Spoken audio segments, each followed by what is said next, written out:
Olá pessoal, vamos para mais um episódio do Movecast e hoje com uma convidada super especial para essa próxima temporada que nós reuniremos os grandes empresários com diversos assuntos que vai desde a vida pessoal até assuntos mais técnicos que eu tenho certeza que vocês vão gostar. Hoje eu estou de frente com ela, Solange Bonaldi, seja muito bem-vinda ao Movecast da Obrigada. Bonaldi Arquitetura, né Sol? Isso, obrigada. Obrigada pelo convite. Muito contente de estar aqui com você. Sol, você é arquiteta, mas uma Sim, arquiteta diferenciada, né? Como que você isso. iniciou na arquitetura? Então, eu sempre gosto de falar que eu iniciei na arquitetura com 39 anos. Então, eu fui fazer faculdade de arquitetura, já tinha 39 anos, saí com 44. E quando eu saí, eu falei: bom, não adianta eu querer ir atrás de empresa para me contratar, porque eles não vão querer por conta da idade, vamos ser sinceros, né? E aí eu tinha uma amiga, a gente estudava juntos, nós saímos e montamos um escritório. Isso já em 2004. A gente saiu e já montou o escritório, né? Aí durante um bom período a gente trabalhou juntas, né? E o escritório era bem abrangente nos assuntos, né? A gente fazia de tudo, era desde obra, gerenciamento de obra, projeto de interiores, que era mais a praia dela, licenciamento, tudo, fazia de tudo. Era muito aberto o leque. E depois encerramos a sociedade, uns 10 anos depois. E aí eu voltei meu escritório mais para a parte da arquitetura legal, que eu vi que eu levava jeito para aquilo, eu gosto de trabalhar com isso, com a leitura de leis, interpretação, bater de frente com os técnicos também, né? Então eu vi que eu gostava disso e aí comecei a me especializar nesse assunto, e meu escritório é mais voltado para a arquitetura legal. Então a arquitetura meio que é dividida em duas áreas. Há aquela área mais visual dos Sim, projetos e essa área mais mais técnica. técnica. Então, a arquitetura é bem vasta, né? Então, é que eu te falei, vai desde gerenciamento de obras, como elaboração dos projetos, projetos de interiores, tem paisagismo também, que muito arquiteto faz. Então, tem um leque imenso que você pode trabalhar dentro da arquitetura. E é sempre buscar aquilo. É interessante que ela te dá uma possibilidade de você escolher um caminho dentro da Sim. arquitetura, sendo arquiteta, mas que você goste mais. Que nem eu não gostava de fazer projeto de interiores, né? Até hoje não gosto. Mas eu tenho parceiros que Que fazem e eu fazem. acabo indicando. Então, assim, eu acho que sempre você buscar o que você gosta, o que você quer que o teu escritório reflita de você, é que é legal, né?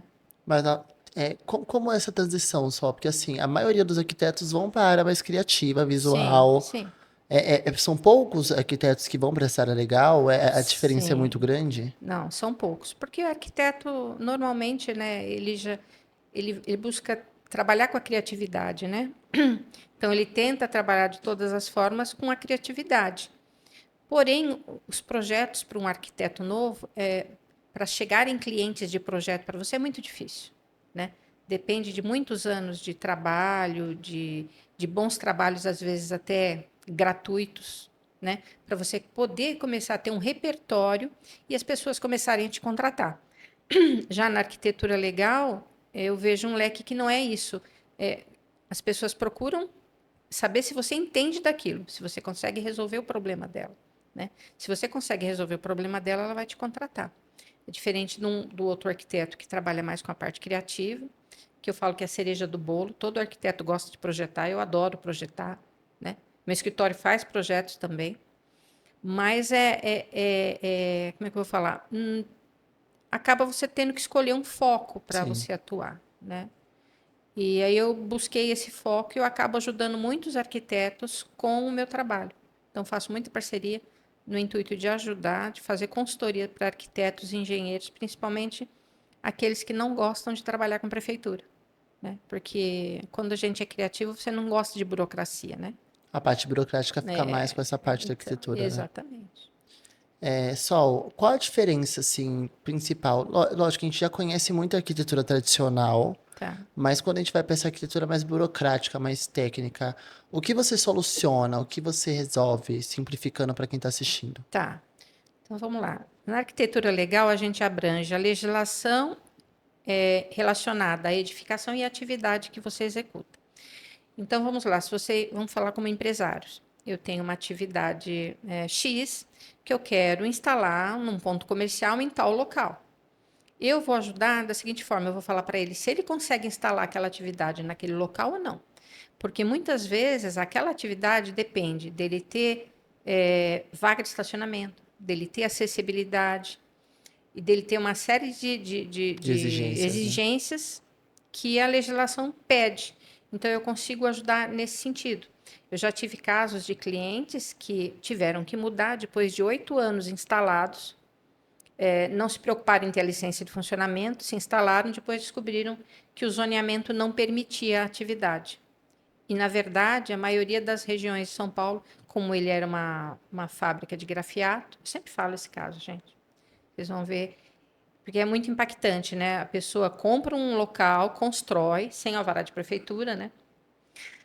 Instala a empresa, depois de 8 anos ele recebe uma fiscalização na porta, assim, à toa, a Polícia Civil começou a pedir documento, e aí ele descobriu que não tinha licença de funcionamento. Na verdade, ele nem sabia que precisava desse documento. Aí ele veio atrás da gente, a gente fez a consultoria e nós falamos, olha, infelizmente a gente não consegue tua licença, porque o zoneamento não é permitido. Ele tinha mais de 30 funcionários. Ele teve que mudar de lá. Então ele fez um prédio, ele montou uma empresa, trabalhando, vendendo para o Brasil todo, participando de feiras, e não conseguiu permanecer naquele local. Ele foi para uma cidade próxima, para não perder a mão de obra dele. Então, se vê a importância de você ter a sua atividade legalizada, porque de repente, do nada, você pode perder. Você tem que sair, Sim. você tem que fechar as portas. Eu estou com uma empresa grande de concreto, não posso falar o nome, que estão querendo fechar a porta de uma das concreteiras, porque eles estão instalados numa área que não pode. Hum, Eu esse tenho estudo é realizado antes, né, Sol? isso. O ideal é que as pessoas não me procurem antes de se instalar. E acontece exatamente o contrário, né? A pessoa aluga o espaço, começa a Vai no reforma, improviso gasta o dinheiro, aí vai atrás do contador, o contador pede uma série de documentações e às vezes a licença de funcionamento fica para depois, né? Só que a licença de funcionamento, no caso de uma fiscalização, ela é fundamental para você continuar trabalhando ou não, né? Que nem se eu quero colocar um anúncio, uma placa na frente da minha loja. pode ou não pode? Pode ou não pode? Se você não tiver licença de funcionamento, não pode, porque ela Hum, está vinculada à tua licença de funcionamento. E aí você vai atrás da licença de funcionamento porque você quer colocar a placa. E aí você descobre que você não pode ficar naquele local, porque o zoneamento ali não permite. Então você vê, olha o valor que a pessoa investiu no local. e a prefeitura já estipula um prazo, tipo assim, ah, você tem 30 tanto. dias ela te dá para resolver. Só que se o zoneamento não permitir, não adianta. Não tem, se for alguma Não tem coisa mais como. simples, se você consegue Sim, aí eu reverter. consigo. Consigo. A pessoa tem que ter alvará de bombeiro, né? A licença de funcionamento quando a atividade de baixo risco é tranquila para a gente ter a licença. E aí, depois disso, ela consegue colocar a placa dela lá. Então, dá para resolver. Quando o zoneamento permite e a edificação também.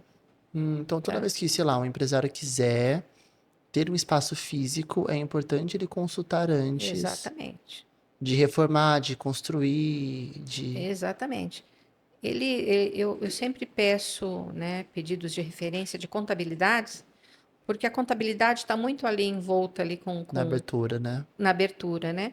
E eu faço consultoria para as contabilidades gratuitas para os clientes deles. Então, tá com dúvida se ele vai se instalar, pode se instalar lá, não pode? É só chamar que eu já falo, olha, a gente consegue, não consegue, e qual é uma região mais propícia para ele poder se instalar ou não, né? Porque os valores são muito altos quando a pessoa monta uma empresa, né? É, Você quando, pensar em fechar é bem quando pensa na complicado. estrutura, é muita Exatamente. grana, né? Só pra perder. E uma curiosidade, vamos mudar um pouquinho o assunto aqui, Uhum. é que você é atleta. Do Isso. que será, gente? Do que será? Tô fazendo todo um suspense. É. Sol, quando Tá. você iniciou e o que você faz? Revela pra galera. Então vamos lá, um pouquinho da vida pessoal, né? Eu fiquei casada há 30 anos. Aí quando eu me divorciei, eu falei, vou enfiar o pé na jaca. Vou procurar alguma coisa que eu goste. E aí, como eu tinha um pouquinho de facilidade em acertar alvos, tinha uma mira boa, eu falei assim, vou fazer tiro com arco. Então eu entrei no tiro com arco com 52 anos de idade, né? Caraca. 52 anos de idade. Então, para quem pensa em começar um esporte, tá tarde, nunca tá tarde, tá? Tanto não tá tarde que eu fui me empenhando, gostando muito daquilo. Fui chamada para fazer parte da equipe do clube, fui fazer parte da equipe. Participei de uma seletiva em 2018, onde eu fui convocada para a seleção brasileira. Participei da seleção brasileira, consegui medalha de bronze no Sul-Americano em 2018. E na categoria principal, não é na categoria Master dos meus lindos cabelos brancos, tá? É na categoria principal. Então, assim, nunca é tarde para você conseguir fazer as coisas que você tem vontade, sabe? Eu sempre falo isso. Né? Tá com vontade? Vai atrás que você Faz. consegue. Caraca, com 52 anos você começou. Isso. Hoje estou com 63, Então, nossa, já tem um tempinho já só. estou com 12 anos no esporte, né? Caraca. Eu fui tentar seletiva esse ano, não consegui.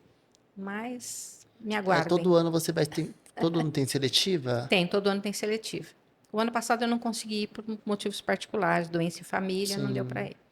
Mas Aí, quando mas seletiva para um tem, campeonato. aí você pode participar de vários campeonatos. Você pode ir para fora, campeonato mundial, você pode fazer sul-americano, pan-americano e assim por diante, né? Legal. Quando você consegue entrar na seleção, você recebe suporte todo para essas viagens, essas competições, né? Para representar o país.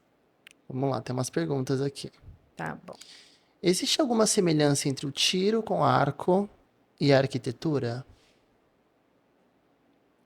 Eu acho que existe, porque o tiro com arco me ajudou muito na questão do foco, da concentração.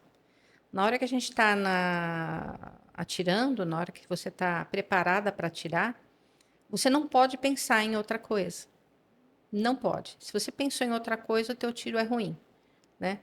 E na arquitetura, eu acho que como em toda profissão, se você não tiver foco naquilo que você está fazendo, vai dar ruim. Você não vai conseguir desempenhar legal, né?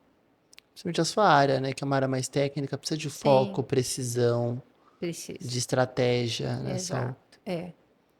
Vamos lá, já passou por alguma situação inusitada ou engraçada durante alguma competição? Ai, Alguma situação diferente? diferente.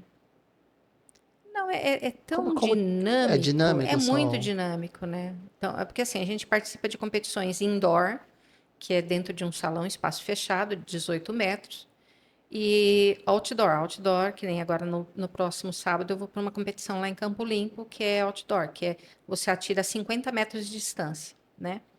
Então, inusitadas sei lá, você lidar com o tempo, o clima, as chuvas, de repente você está ensopado, e é o frio, e é o vento, né? E aí, conforme tem o vento, cai a luneta da pessoa em cima de você na hora que você está para tirar, aí você perde flecha. Então é muito dinâmico, sabe? Algo assim marcante, não sei, não consigo lembrar Vamos assim. lá. Se eu lembrar no meio do caminho, eu falo. Ela fala, tá, gente? O que é mais difícil? Acertar um alvo a 50 metros de distância ou lidar com um cliente indeciso? Ai, acho que é lidar com cliente indeciso. Caraca, gente. É, porque, tipo, o alvo é você e o alvo, né? E depende de quem? De você, não do alvo. E no cliente, não. O cliente indeciso depende mais do cliente do que de você, né? Então, Eu também voto no. Eu nunca tirei, tá, gente? Mas eu também voto no cliente indeciso. Existe algum ritual, alguma coisa que, alguma preparação especial que você faz antes da competição, só? eu precisaria fazer mais um pouco de meditação, gente. Meia culpa aí, Esse porque tipo de esporte requer muita concentração, requer né? muita concentração. Então, além do físico, que são assim, bem imediatamente antes da competição, você tem que ter os alongamentos, né?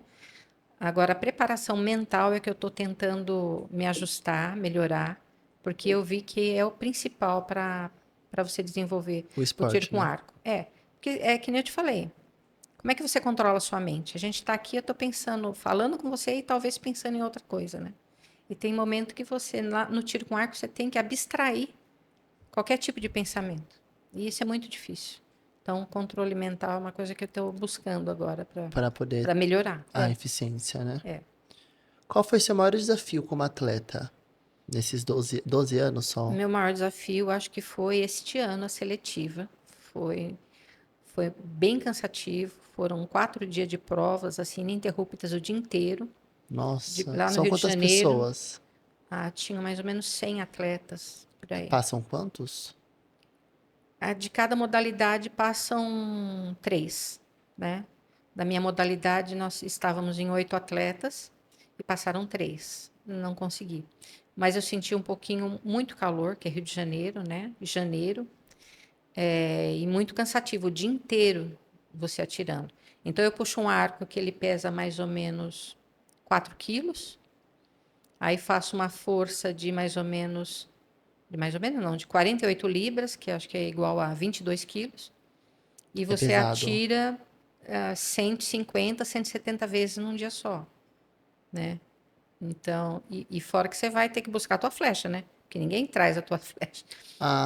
Então, você atira Ah, 6 flechas, você vai lá, busca 6 flechas, então 50 metros. Então, 100 metros cada vez que você faz que uma você série, faz uma né? série. Então, é bem Tem que ter cansativo. muita resistência Então, física, né? eu achei legal porque assim, eu aguentei até o final.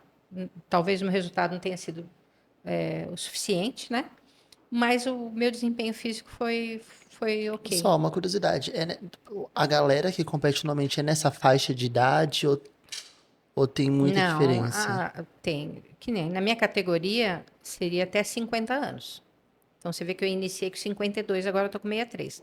Então eu disputo com pessoas que têm bem menos idade do que eu. Então na minha categoria é dos 21 até 50 anos. Nossa, é um E a intervalo maioria das enorme. meninas tem idade para ser minhas filhas. 30 anos, 35 anos no máximo, né? Caraca. Então, a idade influencia? Influencia. Mas nesse esporte eu vou te falar que se você tiver um condicionamento físico bom, uma cabeça boa, você pode começar ele a qualquer momento. Qualquer momento. Ele te dá essa Dá. condição. Você acha que o esporte te ajudou só como pessoa nessa fase da Sim, vida? com certeza, com certeza. Me ajuda muito, tanto na questão das amizades, que você cria outros laços, né? Você vê o mundo por outro prisma, né?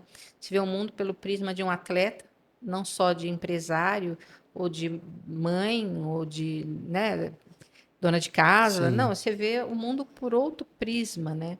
E isso é muito enriquecedor. Você está envolto com atletas, né? Entanto, quando a gente tem uma mesa que só tem atletas, a gente só fala do tiro com arco, a gente não fala de outro assunto. É incrível. Meu marido fica, às vezes, com a gente, fica meio deslocado, né? Fala, meu, mas você não fala outra. Não, não fala.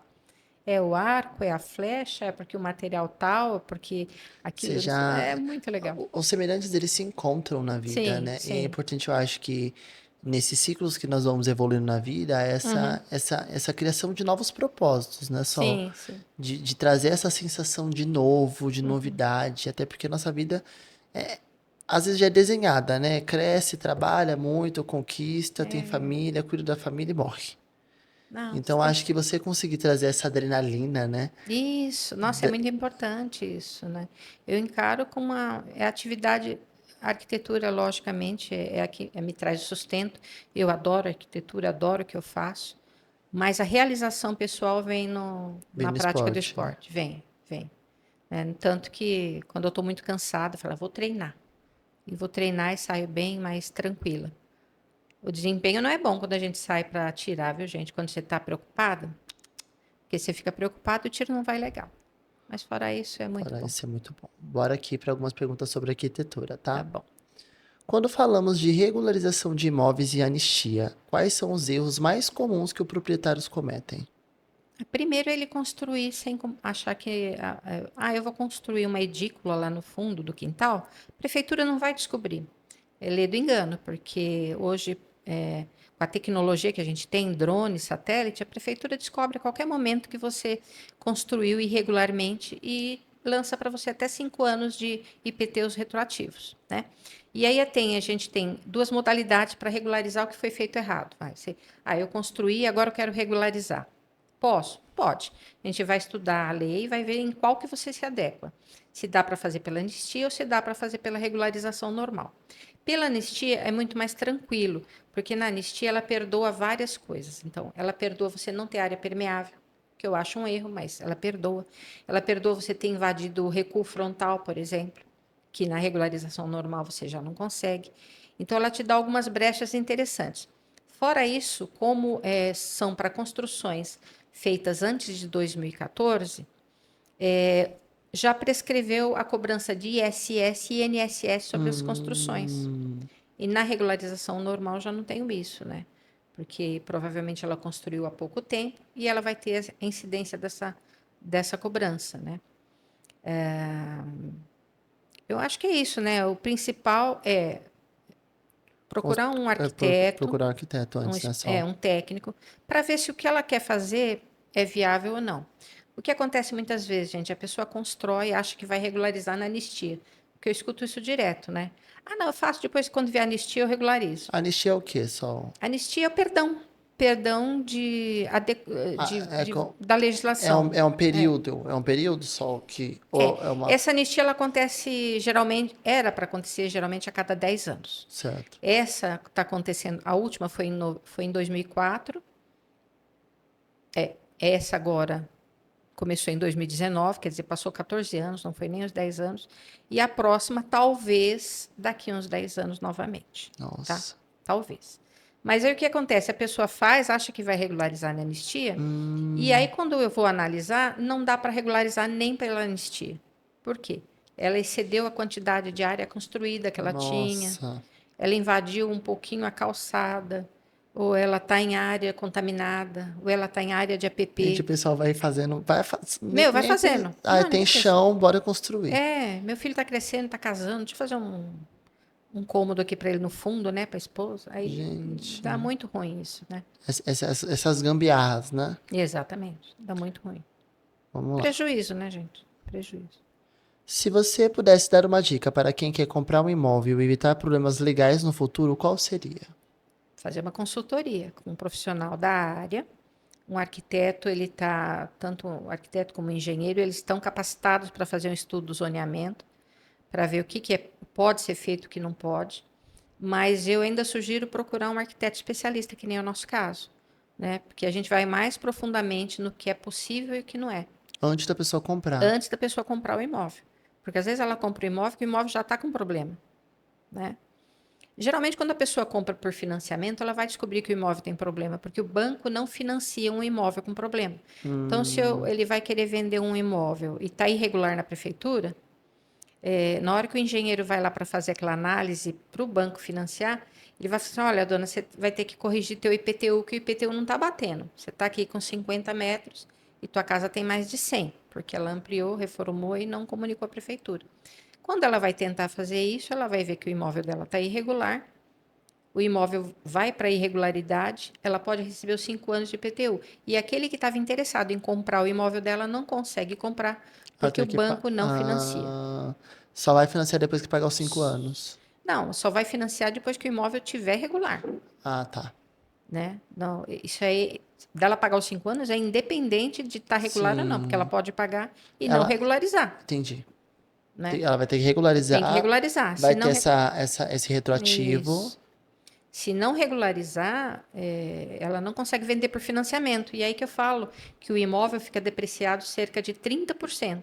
Por quem é que vai comprar o imóvel dela? Só quem tem dinheiro à vista. E quem tem dinheiro à vista paga o que quer. E se a pessoa estiver apertada, ela acaba aceitando. Então, por isso que deprecia. Então, a regularização do imóvel é um investimento. Né? É um investimento. O imóvel de 1 milhão, você perder 30%, você acha que você vai gastar 300 mil para regularizar aquilo? Não vai. Então, tem que encarar dessa forma. Né? Vamos lá. O que exatamente significa a sigla EVTL? Ah, tá. Estudo de viabilidade técnica e legal. A gente adora as siglas, né, As siglas, gente? né, gente? Eu fico, o que é EVTL, gente? Então, E por que ele é tão importante para projetos urbanos? isso. O estudo de viabilidade técnica e legal é um pouco de tudo isso que eu falei. Nada mais é que uma consultoria que é transformada em um laudo, e esse laudo a pessoa, ou para um construtor, ou para a pessoa que quer construir, ou para um investidor. Com esse estudo, ele vai conseguir saber se ele consegue fazer aquela edificação naquele local ou não. Se ele consegue instalar a atividade dele naquele local ou não. Então, o estudo de viabilidade é um laudo que a gente faz com essas informações essenciais para um investidor, um futuro investidor. Futuro investidor. Vai anotando aí, tá, gente? Quais são os maiores desafios na obtenção de alvarás e licenças de funcionamento para negócios? Nossa, é a demora da prefeitura. É o mais difícil de lidar. A prefeitura demora para tudo, né? Demora demais, Perdão, né? prefeitura, não derruba meu Não é podcast. isso. E eu falo que não é muito culpa dos técnicos que estão lá. São poucos técnicos, entendeu? Para analisar. A cidade de São Paulo, a quantidade de processos que tem a todo momento. Então, eles ficam sobrecarregados e não dão conta, né? Então, por isso que demora muito. Só que, geralmente, os investidores têm pressa, porque eles querem aquilo para ontem. E, às vezes, você não consegue, né? Porque o nosso escritório, a gente não trabalha com aqueles meandros, né? De tentar agilizar processos. Então, a gente vai sempre pelo caminho legal. A gente gosta das coisas sempre bem Sim, certinha. Então, quando os nossos clientes chegam querendo saber sobre a demora da prefeitura, eu já falo assim: olha, gente, eu posso te falar o meu prazo para entregar o meu serviço. O prazo da prefeitura, eu sinto muito, eu não consigo te falar. Tem vezes que eu consigo bem rápido, porque é que depende deles, né? A sua parte você pode é até agilizar, né, Sol? isso. Quando a gente consegue dar entrada, que nem a gente tem especialidade, consegue dar entrada com um processo mais redondinho, ele vai ser analisado uma vez, duas vezes no máximo, né? Emite comunicado para você, você responde. Mas quando um profissional não tem muita essa experiência e ele começa a entrar com um processo meio errado, aquilo começa a se arrastar por muito mais tempo. Porque o técnico lá fala, tá errado, manda de volta. Ele manda, tá errado, manda de volta. Então a gente consegue abreviar por conta da nossa experiência no trato com a legislação, né? É meio que são um trabalho em conjunto, né? Sim, sim. Mas você consegue agilizar um lado, o outro você vai ter que depender. Depender deles, E a prefeitura exatamente. acaba, às vezes, atrapalhando um pouco o processo, Sim. né? Vamos lá, existe alguma história de regularização de imóvel que parecia impossível, mas deu certo? É, Algum essa, caso difícil que você tenha pego? esse caso mesmo dessa fábrica de grafiato, né? Eu não consegui a licença de funcionamento da atividade, mas a gente conseguiu regularizar o imóvel. Por que que estava difícil? Uma por conta da atividade, mas aí como entrou a anistia, pela anistia a gente conseguiu regularizar. Se fosse fora da anistia, não conseguiria. Por conta do que ele ocupou o espaço todo, o terreno, ele construiu 100% do terreno, e pela legislação normal isso não é Não, possível. não pode. Não, você tem que ter recurso. E era um imóvel de esquina. Então, foi um pouco de sorte também a anistia ter entrado no momento que ele precisava para regularizar. Ele tinha uma proximidade muito grande também com um rio, que é ali na região de São Miguel. E aí a gente teve que fazer um levantamento de campo, né? Chamar um profissional topógrafo para fazer essa medição para a gente ver se aquela área de APP, a área né, de distanciamento estava correto ou não. E graças a Deus estava. Que o nosso medo, assim, por foto aérea que tivesse pegando. Aí ia ter que demolir uma parte do imóvel. É uma sorte É ali uma no sol. sorte, né? Uma bela uma sorte. Então, é um dos imóveis que eu achei que não ia conseguir regularizar, mas deu certo, graças a Mas teve Deus. muitos casos também que não conseguiram, sol. Quando eu dou entrada, eu já sei que vai dar certo. Quando eu dou entrada no processo. Ele precisava de eu dar entrada no processo porque ele estava aguardando a questão da licença de funcionamento. Sim. Então, enquanto tem um processo de regularização em andamento, a pessoa não. É uma dica. A pessoa não pode ser autuada pela prefeitura por Hum, conta de exercer uma atividade, porque ela está tentando regularizar a situação dela. sim. Né? Então, como ele estava com esse trâmite da licença de funcionamento, da regularização, é, a gente conseguiu dar seguimento, né, no processo. Então, quando eu chego um cliente muito complicado para mim para regularizar o imóvel, se eu ver que não tem condições de regularizar, eu já falo. Você já Ah, consegue ver no início. isso, no início. A doutora Bruna pediu para mim fazer uma consultoria para uma cliente dela, que ela construiu. E eu já falei assim, eu não consigo regularizar. Ela invadiu o recuo lateral, ela tem mais área construída do que ela poderia, ela não tem área permeável, e ela construiu depois de 2014. Hum. Então, eu já não consigo. Eu falei assim, olha, sinto muito, eu não consigo regularizar. Então, eu nem mando proposta. Quando é assim, a pessoa tem que fazer o quê?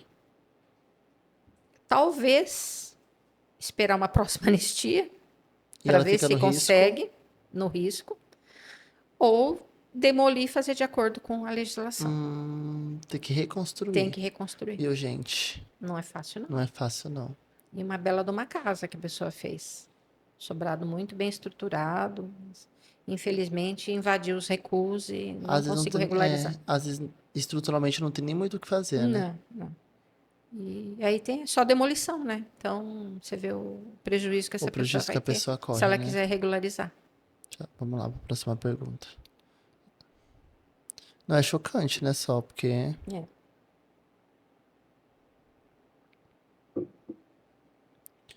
Quando vale a pena buscar a regularização de um imóvel antigo? Antigo.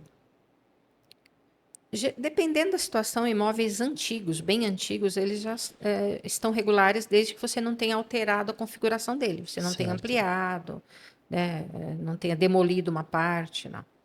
Mas, falando estruturalmente, a gente precisa fazer uma análise estrutural para ver se vale a pena a pessoa regularizar daquela forma que está ou não.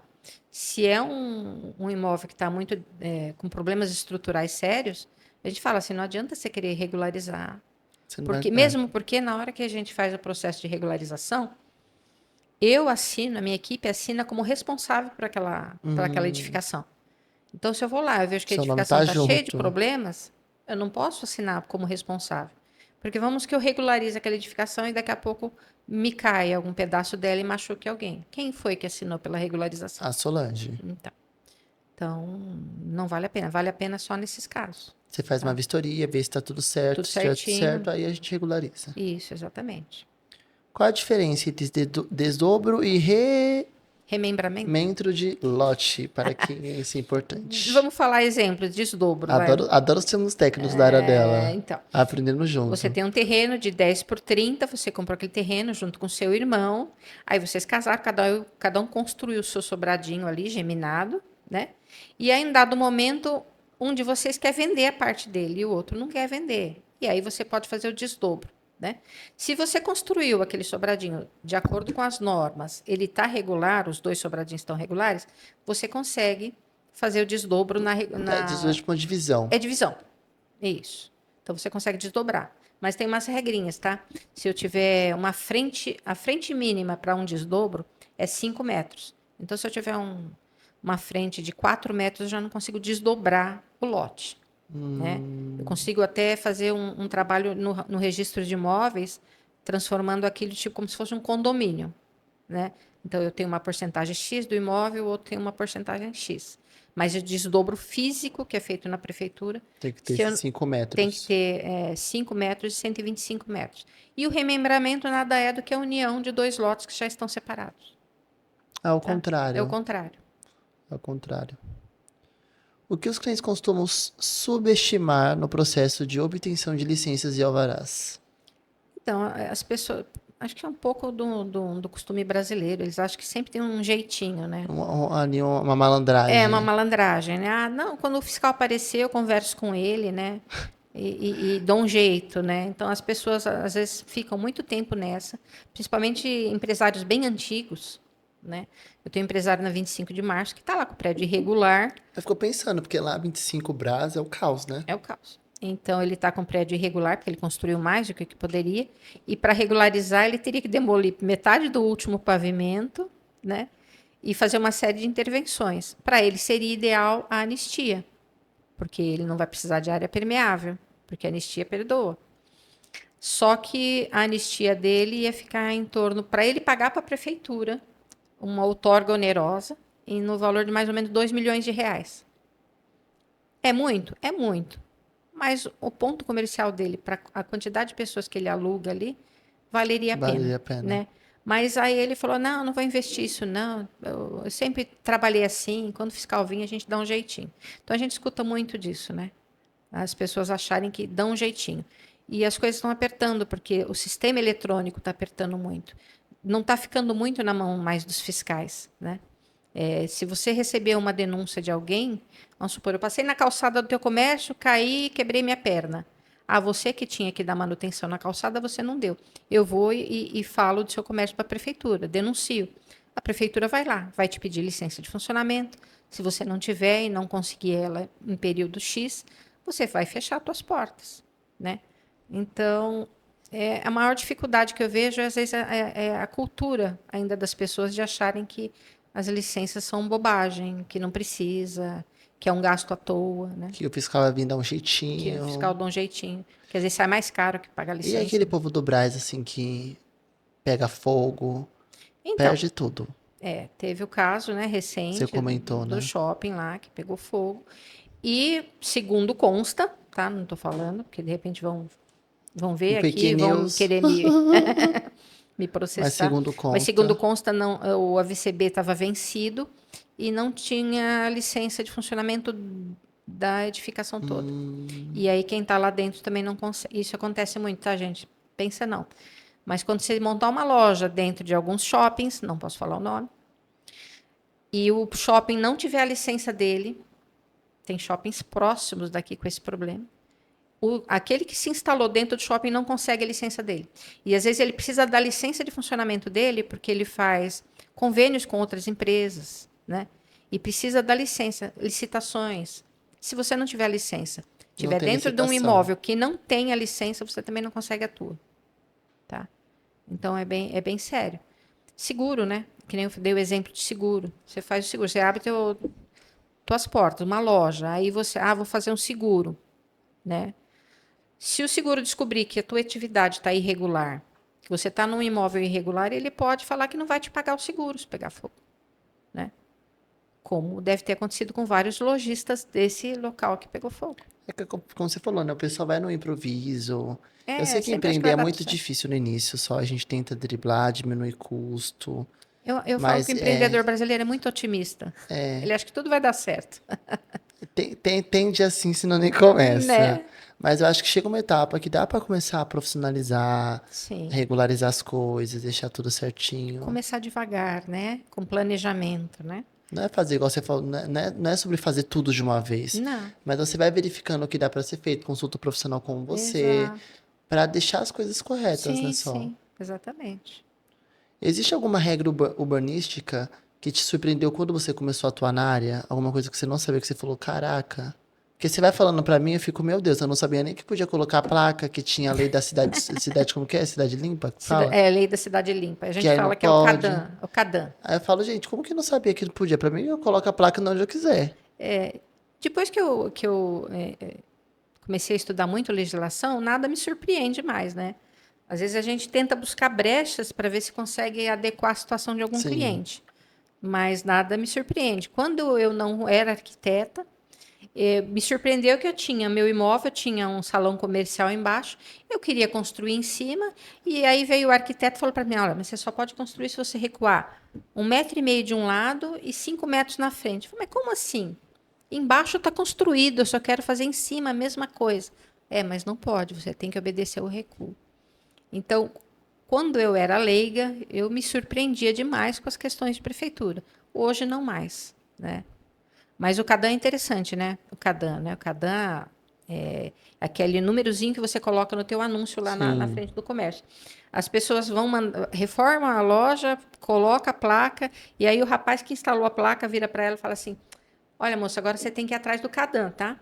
Ah, tá, beleza. Aí ela vai atrás do CADAM, ela vê que ela não tinha licença de funcionamento, ela precisa da licença de funcionamento, ela viu que ela não tinha o bombeiro e precisa de uma coisa e precisa da outra.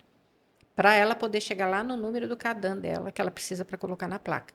E uma multa inicial do CADAM, salvo engano, se não aumentou agora, a multa inicial é R$ 10.000. Nossa. E eles não te dão nem tempo para resolver. É uma Se eles multa quiserem pesada. multar, Geralmente eles conversam, eles chegam, eles já sabem que muita gente está irregular, então eles chegam, conversam, tenta a pessoa regularizar. Mas se o fiscal for casca de ferida, Não ele for com a pode te sua multar em cara, 10 já era, mil gente. 10 na mil. hora. No Brasil, a burocracia na construção é um problema para muitos. O que você acha que deveria mudar nesse processo? Tem mudado um pouco agora com a questão de você estar trabalhando os programas muito eletrônicos, né? Então, existem processos agora que a gente consegue colocar tudo eletronicamente no computador, você lança para a prefeitura. Então, a análise ainda é um pouquinho lenta, a análise ainda, quem está analisando, ele ainda lembra do tempo, o técnico que analisa, ele ainda lembra do tempo que ele analisava tudo no papel.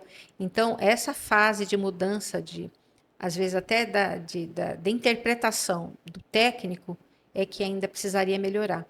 Eu acho que eles precisariam se atualizar mais nessa questão da dinâmica da cidade para poder fazer com que os processos sejam analisados mais rapidamente.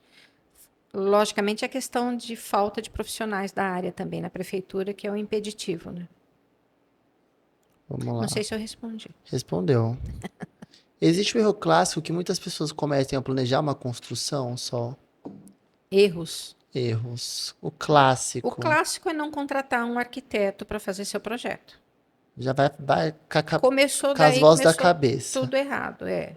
Você começou a fazer, mesmo que seja uma reforma no fundo do quintal da sua mãe, você começou a fazer, se você não contratou um profissional, é o primeiro erro clássico. Quando é um arquiteto que geralmente todos são, tem essa preocupação com o cliente, ele já vai te alertar, olha, você vai precisar da entrada na prefeitura, porque senão teu imóvel vai ficar irregular e a gente não consegue. É um dos primeiros processos antes de começar a pegar os tijolos e subir a Exatamente, é parede. você ter um projeto, e o projeto feito por um profissional da área, né? Demora, aí, a pessoa entra em contato com a prefeitura, apresenta que ela vai fazer uma modificação, que ela vai reformar, que ela vai construir. Uhum. Tem um tempo para a prefeitura analisar e liberar. Tem. Então vamos lá. Geralmente as pessoas. É uma coisa que me surpreende, mas eu acho que está certo o que a prefeitura faz. A pessoa contrata um profissional. Ah, eu tenho meu terreno, comprei meu terreno, eu quero construir rápido porque eu vou montar meu negócio, vou fazer um galpão, eu quero montar meu Sim. negócio e eu quero fazer isso rápido. Beleza, beleza. Ah, o galpão é fácil, você vai desenhar as 4 paredes ali, a cobertura acabou. Então, o teu trabalho vai ser rápido. Então, eles acham que é fábrica de pastel do arquiteto, né? A gente faz rápido as coisas, não é assim. Quando eu dou entrada na prefeitura, desse alvará de aprovação e execução, a prefeitura tem até 120 dias para analisar. Então, eu já falo para o cliente, olha, antes de 120 dias, você não pode iniciar a obra. Depois dos 120 dias, provavelmente, o alvará ainda não foi aprovado. Mas se o arquiteto se cercou de cuidados na hora que ele projetou, ele pode falar para o cliente, não, agora você pode iniciar a tua obra agora com 120 dias. Mas se tiver errado, tanto o profissional, o técnico, como o proprietário assumem esse risco e podem ser punidos pela legislação, né? Então, 120 dias é para você tem que parar, não faz nada e fica esperando a prefeitura se manifestar. Não se manifestou, você pode entrar mesmo com o projeto em andamento. Antes de 120 dias, eu Não. recomendo não entrar, porque no caso, se for um projeto meu, mesmo não assino para ele começar, tá? Ela não vai assinar, tá, Não, gente? para você começar fora da lei, não. Só dentro da lei. Pessoal, todo mundo olha só, quem conhece ela de perto, imagina que a Sol é uma pessoa super séria, né? E ela é uma pessoa super divertida. E você tem um quadro muito famoso que é o famoso quiz, né, Sol? Funciona muito aquelas perguntas que você faz no BNI. Da onde veio essa ideia? Porque é muito divertido. Então, a legislação é muito vasta, né, na arquitetura legal. Então, eu acabo tirando algumas coisinhas dali que as pessoas não sabem, como leigas, e eu tento levar Eu aquilo de adorei a alguma da forma cerveja. divertida, A né? da cerveja foi muito boa, gente. A das zonas A também, das né? A das zonas zonas. também foi interessante, né? Gente, ela faz tipo uma pergunta. Como que é só o que você faz? Tem um exemplo aí pra fazer? Ai, o De exemplo. cabeça? Às vezes eu fico perguntando. Ah, sim, vamos voltar lá no Cadan, né? Pessoal, na cidade de São Paulo, eu posso colocar Cadan no outdoor?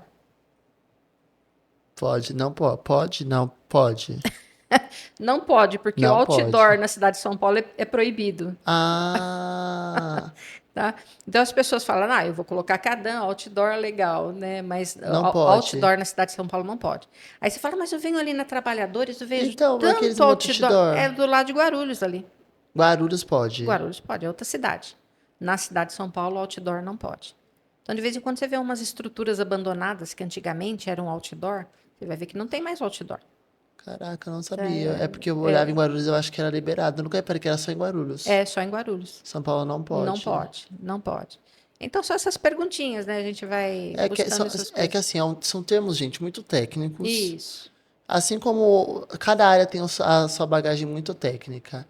E a Sol, ela consegue trazer de uma forma mais simplificada que nós conseguimos entender. É. Eu acho que ela buscou essa estratégia de comunicação e até facilitou para a galera entender o seu serviço, Isso. te indicar, você conseguir Sim, entender a sua atuação. Porque sim. vai para uma área da arquitetura que é uma área bem técnica, Bem né? técnica, Não né? que a outra não seja, Mas é longe da nossa realidade, eu acho, né? É muito burocrática, né, que a gente fala. Tem Muito coisa que a gente burocrática. nem imaginava que sabia e que É precisava. verdade, verdade. Só outra coisa, qual foi seu maior desafio profissional, assim, nesses anos de atuação? Seja com caso, seja empreendendo, como que foi? Eu tento levar a vida assim bem leve assim, né? Conforme eu tenho desejo de fazer as coisas, eu vejo que toda vez que eu tenho uma intenção de fazer alguma coisa e eu me dedico àquilo, aquilo dá certo.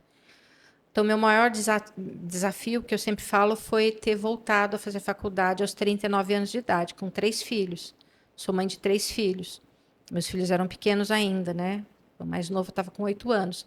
Então, eu encaro que sempre o início é um desafio.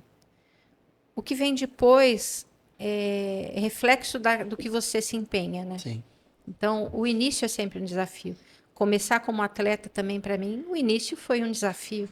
Depois, agora eu levo tranquilamente. Então, cada dia é um dia, né? E todos os desafios te trazem um aprendizado, né? Mas é sempre, eu acho que para mim sempre é o início. O É o início é início. porque você quebrou paradigmas, é só. Isso nos mostra que foi o que você falou no início, né? Não existe o momento certo das Não. coisas, né? E o tarde tá tarde. Você começou a faculdade com 39 anos, com 3 filhos. 3 filhos. Começou no esporte com 52. 52. Então, assim, é E continuo totalmente. ativa com E continua 63. ativa, tá, gente? Porque ela tem a energia que eu falo que ela tem um espírito jovem. Isso, Um espírito exatamente. jovem. Porque Eu adoro ver aquelas entrevistas do pessoal falando que a idade é só no físico, a cabeça da gente. a E cabeça da tenha gente certeza, a cabeça da gente sempre fica nova se você quiser. fica. Só, vamos lá. Para finalizar, a gente vai para um bate-bola. Eu vou te fazer uma pergunta e você responde com a primeira palavra que vier na sua cabeça. Vamos lá. Tá? Vamos lá. Um sonho. Sonho é visitar a Grécia. Um medo. Medo é não corresponder às coisas que as pessoas pensam de mim, esperam de mim. Espero de você. Uma superação. Superação é constante, é estar sempre tentando fazer algo além do que eu acho que a minha idade imporia para mim, né? Colocaria para mim como restrição. Uma realização pessoal. Ser arquiteta e ser arqueira. Oh, uma curiosidade. Curiosidade, eu já fui policial. Sério? Fui até entrei na Polícia Militar aos 18 anos, fiquei até os 21. Gente, ela já fez de tudo um pouco, né? É, já. 60 anos é bastante coisa, bem. Dá para cansar de falar. Uma palavra que te resume. Persistência. Persistência. Persistência. Disciplina. Às vezes a gente dá uma falseada, mas acho que eu persisto bastante nas coisas que eu quero fazer para minha vida. Se você pudesse mudar algo hoje no mundo, o que você mudaria? Ai, nossa, é tanta coisa, né? Vamos lá. Pararia a fome e a guerra, né, gente? Que eu acho que é o pior de tudo, né? Essa questão da diferenças muito de pobre para rico, talvez alguma coisa nesse sentido, né? Minimizar. Minimizar. O que você falaria para outros arquitetos que estão se formando agora, começando carreira? Ah, eu diria para eles que a arquitetura é muito legal, gente. Vocês podem continuar. Não pensem que a arquitetura é só uma atividade ou outra, é um campo muito vasto, como eu já falei. Vocês procurem ver o que vocês acham de melhor na arquitetura, o que vocês gostam mais de fazer e se envolvam naquilo que vocês gostam de fazer. O que vocês gostam de fazer, se você fizer com disciplina, com resiliência, com persistência, vai dar certo. Funciona. Funciona. E agora eu gostaria que você deixasse uma mensagem para a galera que está te assistindo. Você vai lá ler para sua Ah, câmera. tá. Uma mensagem do seu coração para quem está te assistindo até agora. Eu agradeço muito para aqueles que tiveram paciência de estar aqui ouvindo a gente, né? Espero ter mostrado alguma coisa tanto da minha profissão como da minha vida um pouquinho, que vocês tenham conseguido captar alguma mensagem boa de tudo que eu falei, né? E agradeço novamente a todos, a você, né, Gabriel, a todo o pessoal que está aqui da equipe. por essa oportunidade. Obrigada. Imagina. Galera, a Sol, ela é uma grande inspiração, né? Eu acho que vocês ouvindo a história dela, tanto profissional quanto pessoal, você consegue entender que foi o que nós falamos, nunca é tarde para você começar algo, né? Não. Ela começou a profissão com 39, ela começou o esporte com 52. Então, e hoje ela tá no auge, tá, gente? Ela tá na energia, com as anistias da vida, com os arcos da vida. E simplificando esse assunto para todos nós que somos empresários de uma forma tão simples e que realmente funciona. Então, super agradeço, Sol, por Imagina, você eu ter que separado seu agradeço. tempo para poder dividir esse assunto com a gente, para contar a sua história, que é uma história que eu tenho certeza que muitas pessoas vão se inspirar, Ah, viu? Você é eu espero que maravilhosa, sim. sabe que eu te admiro Obrigada. demais. Obrigada também. Agradeço demais a sua presença no nosso episódio. Imagina, eu que Enfim, agradeço. gente, assistam, compartilhem, sigam lá a Bonaldi Arquitetura. Vamos Isso. lá seguir, né, Sol? Bonaldi Arquitetura. E quem quiser saber um pouco da minha atividade esportiva é Solange L. Bonaldi. Solange Bonaldi. Se você está reformando, construindo, tá pegando um imóvel, Isso. pelo amor de Deus, Eu te gente. ajudo, gente. Não faz burrado. Não faz burrada que depois é 10 mil, é demolição, entendeu? Não, o prejuízo é muito maior, gente. Então procurem a Sol. A Sol vai dar toda a assessoria. A Sol tem uma equipe maravilhosa. Sim. Então ela vai dar toda a assessoria para vocês. Eu vou deixar o site dela, as redes sociais dela aqui para vocês seguirem. Vão lá, divulguem esse episódio, compartilhem, porque ficou muito legal. Que bom. Obrigada. Maravilhosa. Encerramos mais um episódio do Movicast com a presença de Solange Bonaldi, com temas bem difíceis, mas que ela simplificou aqui, ó, de um jeito que ficou bem claro pra mim, pra você que tá assistindo. Então, obrigado, esperem o próximo episódio com outro empresário, que eu tenho certeza que vocês vão adorar a presença. Compartilha, curta, comenta bastante e bora que bora. Grande abraço.